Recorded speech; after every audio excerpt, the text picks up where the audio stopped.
I can tell you that the number one problem in Hollywood was and is and always will be. That's the biggest problem for children in this industry. He reaches out and places his hand on my knee. I get goosebumps. You're cold, he says, concerned. I don't think that's why I got the goosebumps, but I agree. It's always best to agree with the creator. He pats my shoulders and then the pat turns into a massage. I want to say something, to tell him to stop, but I'm so scared of offending.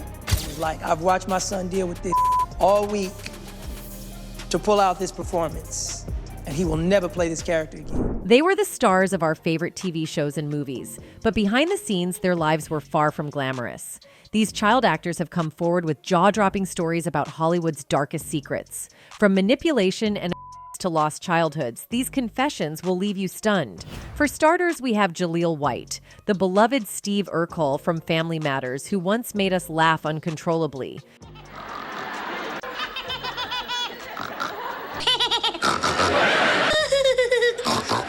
But White's own story isn't as lighthearted.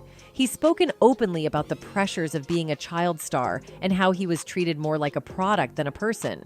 Rumor has it that Jalile was coerced into dressing like a woman, an experience that left him in tears for an entire day. I remember when I did Urkel for the first time. Well, hello there. And I just remember, again, I get a lot of my enthusiasm from other people's satisfaction. Everybody on set that week was just amazed. I did run into an issue. Joe Marie and Reggie at that time were very sensitive to putting black men in dresses. And they heaped that on me.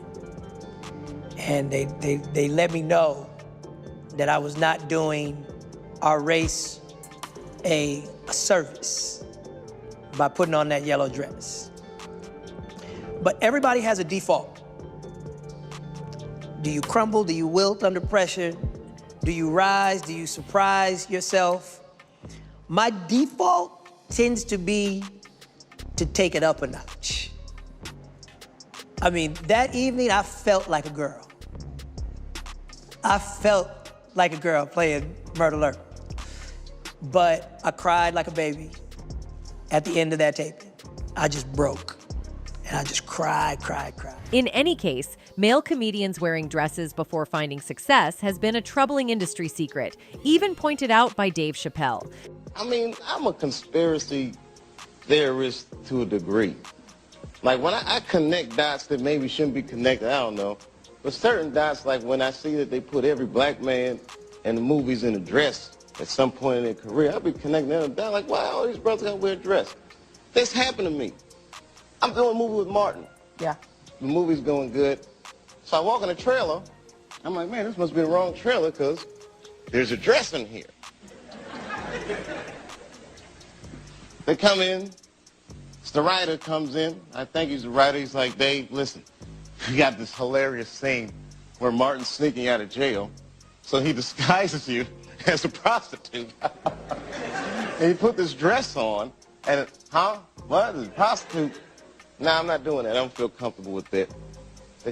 That should have been in the discussion. What? You don't feel comfortable with it? I mean, it's a hilarious bit. All the greats have done it. So, well, if all the greats have done it, it's kind of hacky, right? You're right. So why don't we just not do it? Because I don't feel comfortable wearing a dress. This pressure to conform can be profoundly humiliating and emasculating, perpetuating harmful stereotypes and undermining the power and dignity of black men. But Jalile wasn't alone in his struggles. Another child star, Dustin Diamond, best known as Screech from Saved by the Bell, faced even darker challenges. If you need someone to show you around the school, I'd be happy to. I could show you the lunch bar. Shut up. Or I could do that. Diamond's explosive autobiography captivated readers with shocking revelations that rocked Hollywood. Far from his innocent on-screen persona as Screech, he portrayed himself as a ladies' man, bragging about his charm and over 2,000 romantic encounters with women. The fans want to know about this. The industry and other celebrities can say whatever they want. They want to hide all their skeletons. They don't want anything to be known. But the public can say whatever they want. I don't think he should write this book. But who was sleeping with who? I want to know. And they'll flip through. I mean, like, people can try to shy away from it all they want. But if gossip weren't, or tell-alls weren't important, then Hollywood wouldn't exist. But if Dustin's story is heartbreaking, Janette McCurdy's experience on Nickelodeon takes things to a whole new level. Slave. to get even. Mama plays to win. What were the pitfalls of child fame? You're playing an adult's game. You're in an adult's world, and you don't recognize that. You're incapable of being on that level, but you are confused and you think that you are. And I think it really leads to stunted personal development. Janette didn't hold back in her memoir, exposing how she was manipulated by those she trusted most. She opened up about the toxic environment on set, inappropriate demands from adults in power, and how her identity was controlled for profit. Stardom was never your dream. Whose dream was it? My mom's. I think she wanted me to have a better life than she had, but I also think her approach was very unhealthy and informed by her own lack of self-work, and she lived vicariously through me. It was bigger than just her. Janette revealed in her book that the creator of her show manipulated her to do things she wasn't comfortable with. He reaches out and places his hand on my knee. I get goosebumps. You're cold, he says, concerned. I don't think that's why I got the goosebumps, but I agree. It's always best to agree with the creator. He pats my shoulders and then the pat turns into a massage. I want to say something, to tell him to stop, but I'm so scared of offending him. Come on, take a sip. No thanks. Come on. I've never had alcohol before, and I'm only 18. Couldn't I get in trouble? The Victorious kids get drunk together all the time. The iCarly kids are so wholesome. We need to give you guys a little edge. Her revelations send chills down your spine, and she wasn't the only one to speak out against this system. Todd Bridges, star of Different Strokes, has also shared his own harrowing journey. Todd's life as Willis on Different Strokes seemed perfect on screen, but off-screen it was anything but. Growing up in the Hollywood spotlight exposed Todd to unimaginable pressures and dangers, including predators who exploited young actors. But what truly spiraled his life out of control was his early introduction to drugs. When I told my father and mother about it, my father took his side. And that just destroyed me as a child because the guy who was supposed to protect me didn't protect me. So when I found drugs, what happened was it covered up the pain and suffering, but you never start drugs thinking you're gonna get addicted. It's not something that happens. Dana Plato sort of introduced you to drugs, Yeah, she introduced me right? to pot. And, you know, I tried it a few times, but I still can't blame her. I have to accept responsibility what I did. I could have said no, and But I that didn't. escalated to That harder escalated drugs. to later on, and they do say like marijuana does lead to harder drugs. It does. Later on, it led to cocaine, which led to crack cocaine, which led to meth. And it led just to a child who was suffering inside. And then there's Corey Feldman, whose fight to expose Hollywood's darkest secrets has made him both a hero and a target. I'm saying that there are people that were the people that did this to both me and Corey that are still working, they're still out there, and they're some of the richest, most powerful people in this business. And they are. And they do not want me saying what I'm saying right now. Are you saying that they're Yes. and that they're still in this business? Yes. That's what, and that's what you were saying in your book. When you talk to when you talk to And they don't parents, want me here right now. Trust Corey, me. They want me dead. there are a lot of parents out here who want to put their kids in this business. Their kids are cute, they're great actors. Da, da, da. What would you say to a parent who just has the best of intentions, who's coming here with their child? If you're saying that there's a lot of in this industry, It's a many-feathered bird. Okay? Be careful what you wish for. That's what I'll tell you. You know, don't go into it with naivety. Don't go into it thinking that it's all roses and sunglasses. Corey's revelations about systemic in Hollywood shocked the world. His efforts to expose predators have been met with resistance, but he refuses to stay silent. Now, Orlando Brown's story might seem erratic at first glance, but his claims about Disney and the exploitation he faced demand attention. There's a lot of things that will make you buckle, bro. They make you buckle, bro. You know what I'm saying? Like, they make you start crying. Like, you know what I'm saying? What people do. Like, it's not no glory to be talking about. It's really it's really Hollywood. It's really up out there.